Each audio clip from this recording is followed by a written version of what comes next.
Il y a des jours où le monde semble être un incendie qui ne s'éteint pas. Tout brûle, les nouvelles, les messages, la pression, l'incertitude, les erreurs du passé et les menaces de l'avenir. Et au milieu de tout cela, toi, luttant pour rester calme quand chaque partie de toi veut crier, abandonner ou s'échapper. La plupart ne le disent pas, mais nous essayons tous de ne pas nous effondrer. Nous avons tous des moments où nous sentons que nous avons perdu le contrôle de notre vie, de nos émotions, de nous-mêmes. Et ce n'est pas parce que nous sommes faibles, c'est parce que personne ne nous a appris à contrôler ce qui compte vraiment, l'esprit. Le calme n'est pas l'absence de chaos, c'est la maîtrise intérieure, c'est être ferme au milieu du tremblement. Et si tu attends que le monde se calme pour être en paix, tu vas attendre toute ta vie. La paix ne vient pas de l'extérieur, elle se construit à l'intérieur, par le feu, par la volonté, par la pratique, par la philosophie. La philosophie stoïcienne n'est pas un ensemble de belles phrases à lire et à poursuivre la vie comme si de rien n'était. C'est une discipline réelle, directe et brutale, conçue pour t'aider à résister quand tout s'effondre, à voir clairement quand tout devient flou et à agir avec force quand personne d'autre ne peut le faire. Cette vidéo n'est pas un message d'auto-assistance bon marché, c'est un appel à l'avant, une provocation pour que tu prennes le contrôle de ton esprit avant qu'il ne te contrôle. Nous allons parler de 8 principes stoïciens qui ne servent pas seulement à penser, mais à vivre. Tu ne vas pas tous les aimer. Certains vont te déranger, mais si tu les appliques, si tu les comprends avec le corps et pas seulement avec la tête, tu vas sentir comment quelque chose commence à revenir que tu as peut-être perdu il y a longtemps. Le pouvoir d'être calme, même quand tout autour rugit, parce que dans un monde en feu, la véritable force n'est pas de crier plus fort, c'est d'apprendre à ne pas te brûler de l'intérieur. 1. Lâche les rênes du monde et saisis fermement celles de ton esprit. Imagine que tu es monté sur un cheval sauvage, courant à toute vitesse à travers un champ déchaîné. Le cheval est incontrôlable, sautant, tournant sans direction, te menant d'un côté à l'autre, jusqu'à ce que finalement tu tombes au sol. Tu te sens emporté par le courant de ce que tu ne peux pas contrôler, et pourtant, tu continues à t'accrocher aux rênes de toutes tes forces, comme si le chaos pouvait être dompté par ton effort. Mais ce que tu ne comprends pas, c'est que plus tu t'accroches à ces rênes, plus tu perds le contrôle.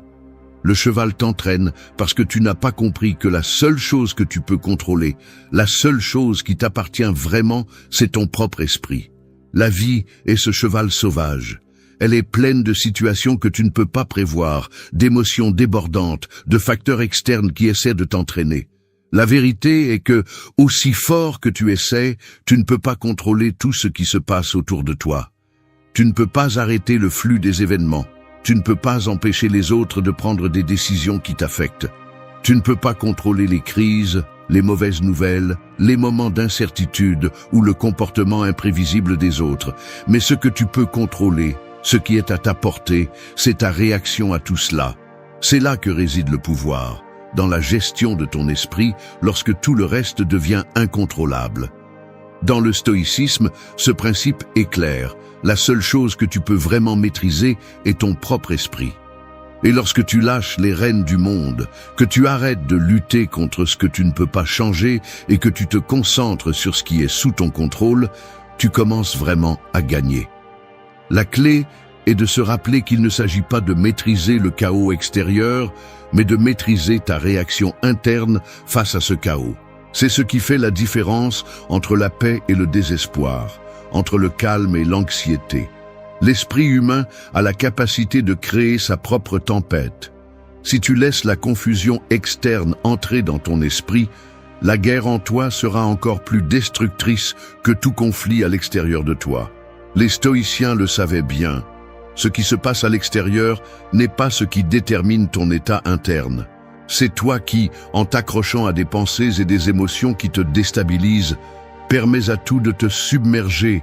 Si, au contraire, tu parviens à lâcher ce besoin de contrôler l'incontrôlable, si tu peux lâcher les rênes du monde et te concentrer uniquement sur les rênes de ton esprit, tu découvriras un niveau de paix et de sérénité qui ne dépend pas de ce qui se passe autour de toi.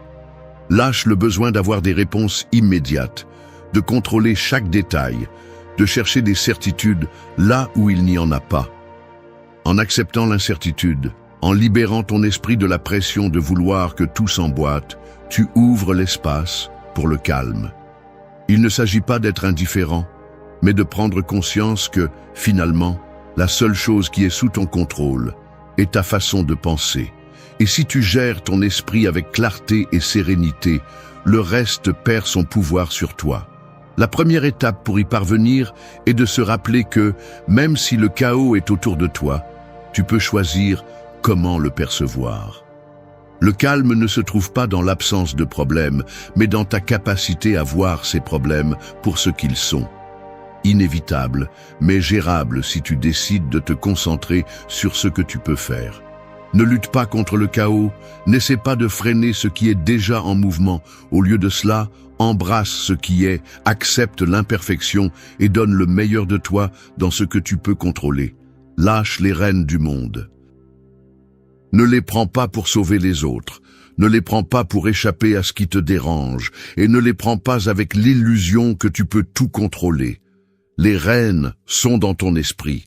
C'est là que réside ton véritable pouvoir, dans la façon dont tu décides d'interpréter le chaos et comment tu choisis d'être en paix avec ce que tu ne peux pas changer.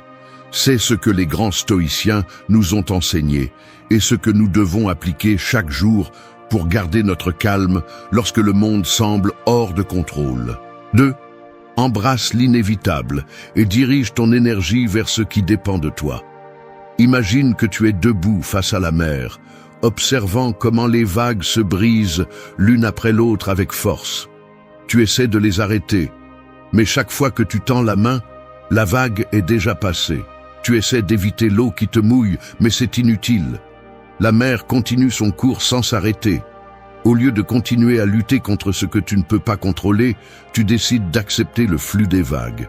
Tu te détends, tu laisses l'eau passer sur toi, et au lieu de résister, tu t'adaptes. Et à ce moment-là, tu découvres qu'en arrêtant de lutter contre la mer, tu trouves une paix que tu ne savais pas possible. C'est ainsi la vie, une mer imprévisible, pleine de vagues que nous ne pouvons pas arrêter. La vérité est que, aussi fort que nous essayons, nous ne pouvons pas contrôler tout ce qui nous entoure. Les situations changent, les gens agissent de manière inattendue, et les difficultés surgissent quand on s'y attend le moins. Essayer de contrôler tout ce qui se passe autour de nous est une bataille perdue. Mais ce que nous pouvons faire, c'est diriger notre énergie vers ce qui est sous notre contrôle, notre attitude, nos réactions et nos décisions. Le stoïcisme nous enseigne que nous devons apprendre à accepter l'inévitable. Il ne s'agit pas de se rendre, mais de comprendre que, aussi fort que nous voulons lutter contre les vagues de la mer, il y a des moments où nous devons laisser l'eau passer sans nous emporter. En acceptant ce que nous ne pouvons pas changer, nous libérons notre énergie pour nous concentrer sur ce que nous pouvons contrôler. Il ne s'agit pas d'être passif, mais d'être intelligent dans notre façon d'agir. Quand nous sommes confrontés à des situations que nous ne pouvons pas modifier, comme la mort d'un être cher, une maladie ou une crise économique, la première réaction de beaucoup est la résistance. Nous refusons d'accepter ce qui se passe. Nous luttons contre la réalité et, dans ce processus, nous gaspillons des forces que nous pourrions utiliser pour mieux gérer la situation. Le secret est de diriger notre énergie vers ce qui dépend de nous. Notre esprit, notre attitude, notre façon de faire face à l'adversité. Accepter l'inévitable ne signifie pas se rendre ni rester les bras croisés. Cela signifie reconnaître que nous n'avons pas de contrôle sur certains événements, mais que nous avons le contrôle sur la façon dont nous les interprétons et comment nous répondons. Si nous comprenons que nous ne pouvons pas éviter les vagues, mais que nous pouvons décider comment nager avec elles, nous gagnons du pouvoir sur notre vie. L'énergie que nous dépensions auparavant à lutter contre l'incontrôlable, nous pouvons maintenant l'investir dans ce qui est sous notre pouvoir. Dans la pratique stoïcienne, la clé est de changer de perspective. Au lieu de nous demander pourquoi cela m'arrive-t-il, nous devons nous demander comment puis-je répondre à cela de la meilleure façon possible. La paix intérieure ne se trouve pas dans le déni de ce qui nous arrive, mais dans l'acceptation de ce que nous ne pouvons pas changer et dans l'action centrée sur ce que nous pouvons contrôler. Rappelle-toi, les vagues continueront à se briser, les situations difficiles continueront à apparaître. Ce que tu peux contrôler, c'est ta façon de naviguer dans ces vagues. En embrassant l'inévitable et en dirigeant ton énergie vers ce qui dépend de toi, tu trouveras non seulement le calme, mais aussi une profonde liberté. 3. Ne répondez pas à chaque étincelle par du feu. Choisissez votre réaction avec sagesse. Le feu ne commence pas par une explosion. Il commence par une minuscule étincelle que personne ne remarque au début. Un mot, un geste, une pensée qui, si elle est alimentée, se transforme en un incendie qui consume tout sur son passage. Dans notre vie, ces étincelles sont les provocations, les commentaires blessants, les critiques non sollicitées ou les petits désagréments qui ne semblent rien au début, mais qui, si nous réagissons impulsivement, peuvent déclencher une tempête émotionnelle incontrôlable. La vraie question n'est pas de savoir si les étincelles apparaîtront, mais comment nous les gérerons lorsqu'elles le feront. Chaque jour, nous sommes entourés de situations qui nous mettent à l'épreuve, qui nous défient de garder notre calme. Quelqu'un nous interrompt, quelqu'un nous dérange, quelque chose ne se passe pas comme nous l'espérions. Notre réaction instinctive est généralement la même, répondre à cette étincelle par une autre étincelle, comme si le feu pouvait être éteint par plus de feu. Mais au fond, nous savons que, bien que l'impulsion de réagir soit naturelle, cette approche ne fait qu'alimenter le chaos, elle ne le résout pas. Répondre avec colère ou avec une réaction impulsive, c'est comme jeter plus de bois sur le feu, en croyant que cela va l'éteindre d'une manière ou d'une autre. Mais à la fin, il ne fait que grandir, endommageant tout ce qu'il touche, et laissant tout plus brûlant qu'avant. Les stoïciens nous enseignent que la clé n'est pas d'éliminer les émotions ou de supprimer ce que nous ressentons, mais de choisir comment nous réagissons à elles. La sagesse stoïcienne nous invite à nous arrêter avant de réagir, à faire un pas en arrière et à penser à la réponse la plus sage au lieu de succomber à la première impulsion. Le contrôle n'est pas dans ce qui se passe à l'extérieur, mais dans la façon dont nous décidons de faire face à ce qui se passe en nous. Les étincelles seront toujours là, mais nous avons le pouvoir de décider si nous leur donnons le pouvoir de les transformer en un incendie ou si nous les laissons passer comme un simple éclair qui ne mérite pas notre attention. Souvent, lorsque nous répondons rapidement à quelque chose qui nous dérange, nous le faisons sans considérer les conséquences. Cela peut être un commentaire blessant d'un collègue, une critique d'un ami ou une petite frustration personnelle.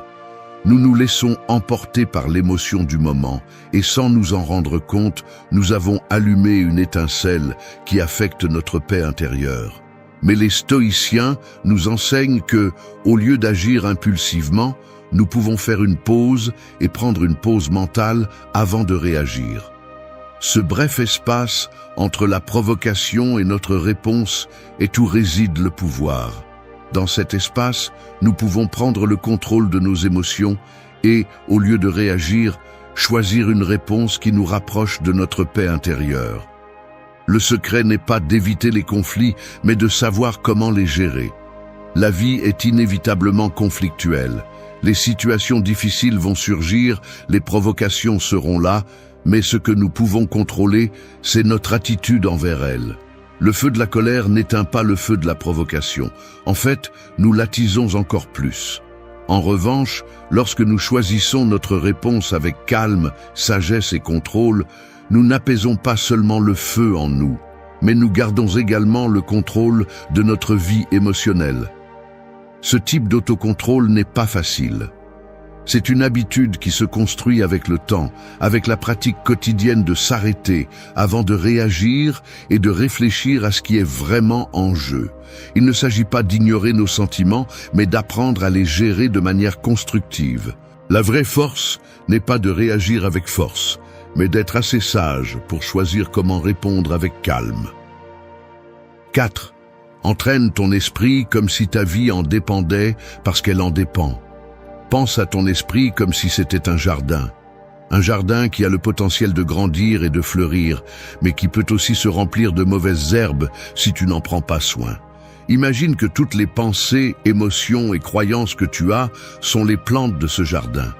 Certaines sont belles, saines et vibrantes, tandis que d'autres sont des mauvaises herbes, toxiques et destructrices.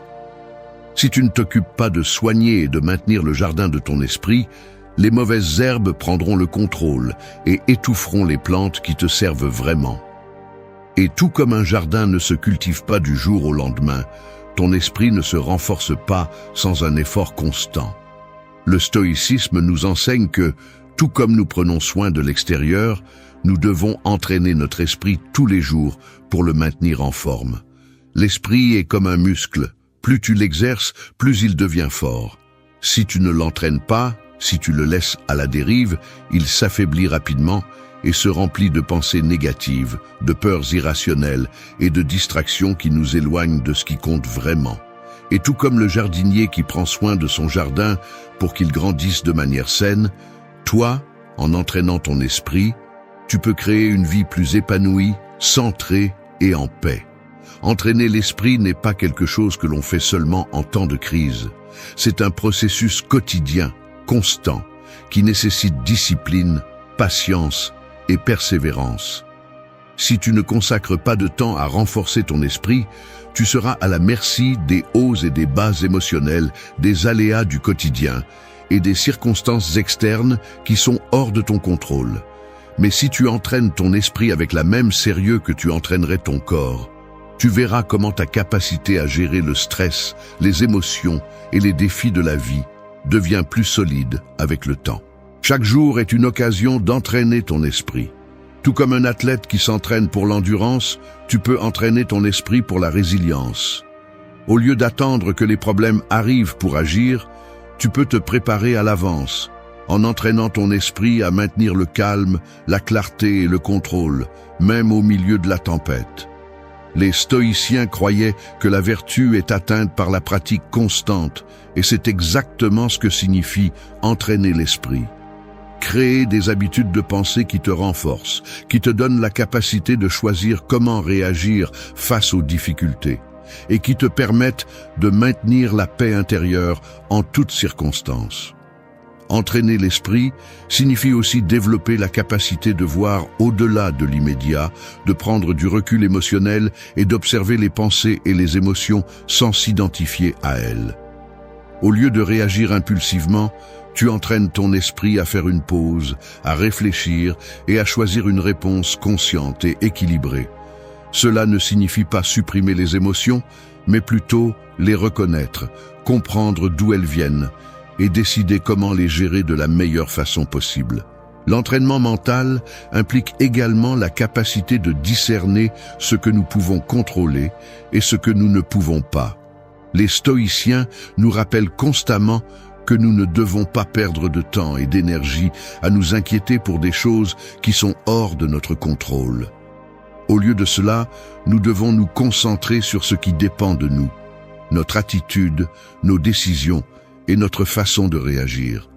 Si tu entraînes ton esprit à se concentrer uniquement sur ce que tu peux contrôler, tu commences à voir comment le stress et l'anxiété diminuent, parce que tu arrêtes de dépenser de l'énergie sur des choses qui n'ont pas de pouvoir sur toi.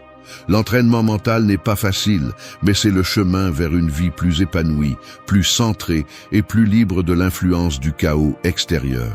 Tout comme le jardinier qui consacre du temps et des efforts pour maintenir son jardin en bonne santé, tu dois consacrer du temps chaque jour pour prendre soin et renforcer ton esprit. Le résultat sera un esprit plus calme, plus fort et plus préparé à affronter n'importe quel défi que la vie te présente. 5. Ne réponds pas aux cris par plus de bruit. Le silence est ton bouclier. Le son d'une tempête est assourdissant. Le vent, les pluies, les tonnerres qui se heurtent sans cesse. Au milieu de tout ce chaos, on pourrait être tenté de crier pour que sa voix soit entendue. Cependant, au lieu d'être entendu, le cri se mêle simplement au fracas, se perdant parmi les bruits qui l'entourent. Parfois, au lieu d'augmenter le bruit avec plus de cris, le véritable pouvoir réside dans la recherche du silence, un espace où tu peux penser clairement et agir fermement. La vie est pleine de cris, figuratifs et littéraux. Nous sommes confrontés à des situations qui nous crient avec frustration, avec colère, avec des critiques. Et en réponse, nous ressentons souvent le besoin de nous défendre, de crier en retour, de réagir. Mais ce que nous ne comprenons pas, c'est que, tout comme les bruits de la tempête, crier en retour ne fait qu'augmenter la confusion. Ce qui semblait être un conflit se transforme en un chaos encore plus grand, et à la fin, les deux parties sont blessées. Les stoïciens nous enseignent qu'au lieu de répondre aux cris du monde par plus de bruit, le véritable pouvoir réside dans le maintien du calme et du silence. Le silence ne signifie pas soumission ni ignorance, il signifie contrôle, clarté et détermination. Lorsque quelqu'un nous insulte, lorsque les circonstances nous défient, ou lorsque le monde semble vouloir nous entraîner dans le chaos, la tentation de crier ou de réagir impulsivement est forte. Mais dans le silence, dans cet espace où nous décidons de ne pas répondre par plus de bruit, nous trouvons l'opportunité de réfléchir, de voir objectivement et d'agir de la manière la plus sage possible. Le silence n'est pas une retraite, c'est un acte de force. C'est un bouclier qui te protège du chaos extérieur. Si quelqu'un te crie dessus, si on te provoque, le silence peut être ta réponse la plus puissante. Non pas parce que tu évites le conflit, mais parce que tu décides de ne pas t'impliquer dans un conflit qui ne te mènera nulle part. C'est un rappel que finalement, la seule chose que tu peux contrôler est ta réponse, pas ce que font ou disent les autres. Le stoïcisme souligne que le bruit extérieur, les critiques et les provocations n'ont pas de pouvoir sur nous, à moins que nous leur donnions ce pouvoir. Si tu choisis de ne pas crier, si tu décides de ne pas te joindre au bruit, tu deviens une figure de calme au milieu de la tempête. Le silence est un acte de pouvoir, car il te permet de maintenir ta paix intérieure, de ne pas te laisser emporter par les émotions et de garder le contrôle au milieu du chaos. En pratique, cela signifie ne pas réagir impulsivement, ne pas répondre à chaque provocation par plus de la même chose. Cela signifie prendre du recul, observer la situation avec clarté et décider si cela vaut vraiment la peine de s'impliquer. Au lieu de crier, de te défendre, de chercher des justifications, opte pour le silence, pour la sérénité, pour une réponse mesurée qui te permet de ne pas perdre ton énergie ni ta paix. Le silence signifie aussi réfléchir avant de parler, ne pas laisser les émotions te dominer et choisir toujours la réponse qui te rapproche le plus de ton équilibre interne. Le véritable pouvoir n'est pas dans celui qui crie le plus fort, mais dans celui qui peut garder son calme, apaiser son esprit et agir avec un but, même lorsque tout le reste crie autour de lui. Le silence est ton bouclier, car il te donne de l'espace pour penser, pour calmer tes émotions et pour prendre des décisions sages. Au lieu d'être emporté par le courant, il te permet d'être celui qui contrôle ton bateau, qui choisit le cap, qui décide quand parler et quand se taire. 6. Lorsque les émotions prennent le dessus, ne prenez pas le volant. Attendez. Imaginez que vous conduisez sur une route déserte, mais soudain, le temps change. Le soleil se cache derrière des nuages sombres, la pluie commence à tomber avec force, et le vent souffle à une telle vitesse que les phares de la voiture vous permettent à peine de voir. La tentation d'accélérer, de progresser rapidement pour sortir de cette tempête, est forte. Mais ce que vous ne voyez pas, c'est que, tout comme dans ce climat imprévisible, votre vision et votre jugement sont altérés par les émotions. Au lieu d'accélérer, l'acte le plus sage est de freiner, de réduire la vitesse et d'attendre que le temps se calme. Dans ces moments, la réaction impulsive pourrait être la plus dangereuse. Les émotions sont comme le temps sur cette route, intenses, imprévisibles et souvent hors de notre contrôle. Parfois, nous sommes tellement submergés par la colère, la tristesse, la frustration ou la peur que nous sentons que nous devons agir immédiatement, prendre des décisions rapides, sans réfléchir. Mais le stoïcisme nous enseigne que lorsque nos émotions débordent, il est préférable de faire une pause, de prendre une respiration et d'attendre qu'elle se calme.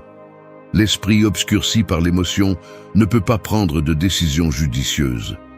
Comme un conducteur qui ne peut pas voir clairement pendant une tempête, si vous agissez sous l'impulsion de vos émotions, il est probable que vous preniez des décisions que vous regretterez plus tard. Les stoïciens enseignaient que les émotions ne sont pas mauvaises, mais elles ne doivent pas être le moteur de nos décisions. Lorsque vous vous laissez emporter par la colère, la peur ou l'anxiété, c'est comme si vous donniez le contrôle du volant de votre vie à ces émotions. Ces émotions peuvent être puissantes, mais elles sont aussi éphémères. Au moment où les émotions prennent le dessus, ce dont vous avez besoin est de freiner, d'attendre et de leur donner le temps de se dissiper. Ce n'est qu'après que le vent se sera calmé et que le soleil brillera à nouveau que vous pourrez voir clairement et prendre les bonnes décisions. Ce principe ne signifie pas que vous devez réprimer vos émotions ou les ignorer, mais que vous devez apprendre à être conscient de celles-ci et de leur impact sur votre jugement. La sagesse stoïcienne nous rappelle que la réponse la plus sage à une émotion intense est d'attendre. Ne prenez pas de décisions impulsives. Ne vous précipitez pas à agir lorsque le chaos émotionnel est à son comble. La paix intérieure n'est pas atteinte lorsque nous réagissons à chaque émotion avec urgence.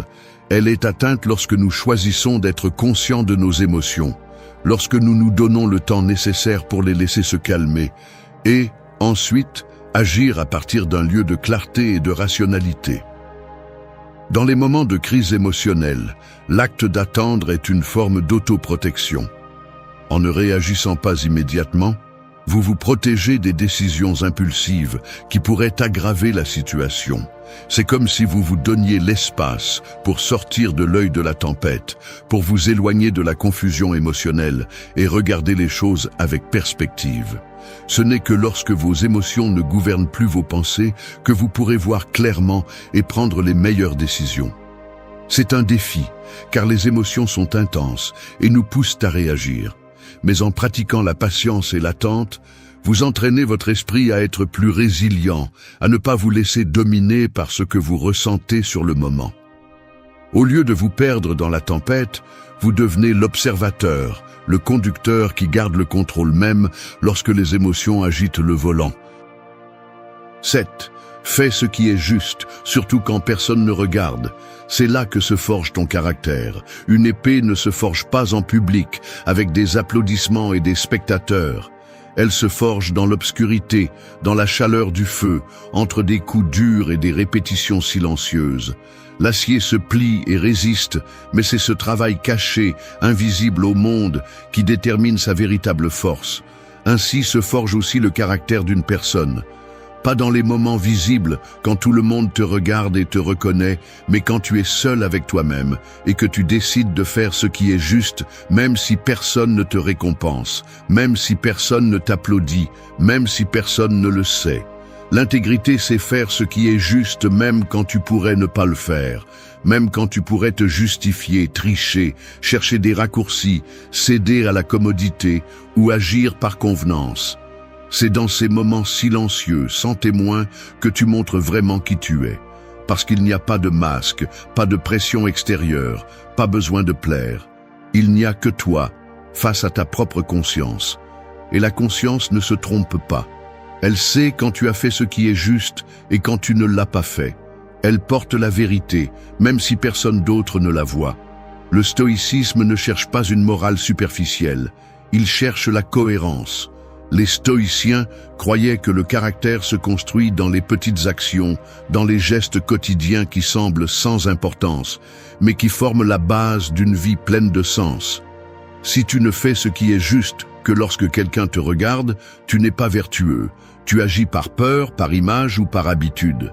Mais quand tu décides d'agir avec droiture même dans l'invisible, quand tu te comportes avec respect, fermeté et honnêteté sans rien attendre en retour, tu cultives une force intérieure qui n'a pas besoin d'approbation extérieure pour se maintenir. Faire ce qui est juste est difficile, surtout quand le monde ne récompense pas l'intégrité immédiate. Parfois, il semble que ceux qui mentent, manipulent ou prétendent obtiennent plus. Mais la réalité est qu'ils vivent dans une tension constante, soutenue par une image fragile qui n'a pas de racines. Celui qui agit à partir de son centre, de ses valeurs, peut marcher tranquillement, même si le chemin est plus lent, parce qu'il sait qu'il ne doit rien, qu'il ne prétend pas, qu'il ne trahit pas ce en quoi il croit. Ce principe stoïcien ne concerne pas la perfection. Il s'agit d'intention, de choisir chaque jour, d'agir selon tes principes, même si personne ne le remarque, d'être juste même si personne ne te récompense, d'être ferme même si personne ne l'exige, d'être fidèle à ta parole même s'il n'y a personne pour te le rappeler. Parce que quand tu vis ainsi, avec une cohérence interne, ton esprit se libère de la culpabilité, de l'auto-tromperie, de l'usure des masques. Et cette liberté est plus puissante que n'importe quelle reconnaissance. Ton caractère n'est pas ce que tu montres. C'est ce que tu choisis quand tu es seul. C'est ce que tu fais quand tu pourrais choisir la facilité et que tu ne le fais pas. C'est cet engagement silencieux envers ta propre vérité. Quand tu comprends cela, tu arrêtes d'agir pour l'image, pour la récompense ou par peur. Et tu commences à agir par respect pour toi-même. Et ce respect, cette droiture silencieuse, c'est ce qui te donne vraiment de la force, de la sérénité et du but. L'épée qui se forge dans le feu n'a pas besoin de montrer son tranchant pour savoir ce qu'elle vaut. Tu n'as pas non plus besoin de prouver ta vertu si tu la pratiques quand personne ne te voit. Parce que quand viendra le moment d'agir en public, quand tu seras au milieu du chaos ou du jugement d'autrui, tu seras déjà prêt. Parce que ton caractère ne s'est pas construit sur la scène, mais dans le silence. 8. N'attends pas l'élan parfait. Agis parce que ton âme sait déjà ce qu'elle doit faire. La vie est comme une rivière qui coule sans cesse, sans s'arrêter ni attendre que nous soyons prêts. Parfois, nous nous arrêtons sur la rive, attendant que le courant nous pousse dans la bonne direction, cherchant la force parfaite, le moment idéal. Mais la rivière n'attend pas que nous soyons prêts. Le courant ne s'arrête pas pour que nous réfléchissions à chaque mouvement. L'eau avance, inexorablement. Si tu ne montes pas sur la rivière, tu resteras à regarder comment elle coule, pendant que le temps passe et que l'opportunité se perd. Ce principe stoïcien nous rappelle que l'élan parfait n'arrivera jamais.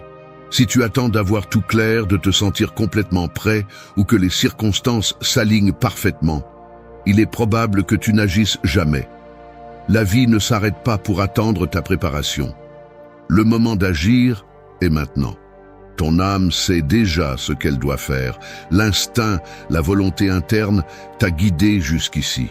Tu n'as pas besoin d'attendre le signal parfait. La clé est de commencer, de faire le premier pas, même si tout n'est pas clair. L'action, pas la perfection, est ce qui te mène là où tu dois être. Les stoïciens n'attendaient pas que tout soit parfait avant d'agir. Ils savaient que la vertu se trouvait dans l'action constante, dans la volonté de faire ce qui est juste sans chercher d'excuses, ni attendre des conditions idéales. N'attends pas le moment parfait pour avancer. Le moment parfait n'existe pas. Le véritable élan est dans l'action, dans le fait de faire le premier pas avec confiance, même lorsque les conditions ne sont pas idéales. Au final, la vie consiste à apprendre en faisant. N'attends pas d'avoir toutes les réponses ou le plan parfait. Si tu continues à attendre que tout s'emboîte, tu te perdras dans un cycle d'inaction. La vie coule, ton âme sait déjà ce qu'elle doit faire. Ne laisse pas la peur de l'imperfection te paralyser. Agis, avance, et pendant que tu marches, tu apprendras, tu grandiras et tu t'amélioreras. C'est la véritable force. La capacité de se déplacer vers l'avant, même lorsque tout n'est pas clair. C'est ce que les stoïciens enseignaient. Le chemin se forge avec chaque pas que tu fais, pas avec chaque doute que tu doutes. Merci d'être resté jusqu'à la fin de la vidéo. Si vous avez tout vu, commentez « Je suis stoïcien » comme notre signe secret, indiquant que vous êtes un véritable apprenant du stoïcisme. N'oubliez pas de vous abonner et de liker la vidéo si elle vous a plu. Rendez-vous dans la prochaine vidéo et rappelez-vous, continuez à cultiver votre esprit stoïque.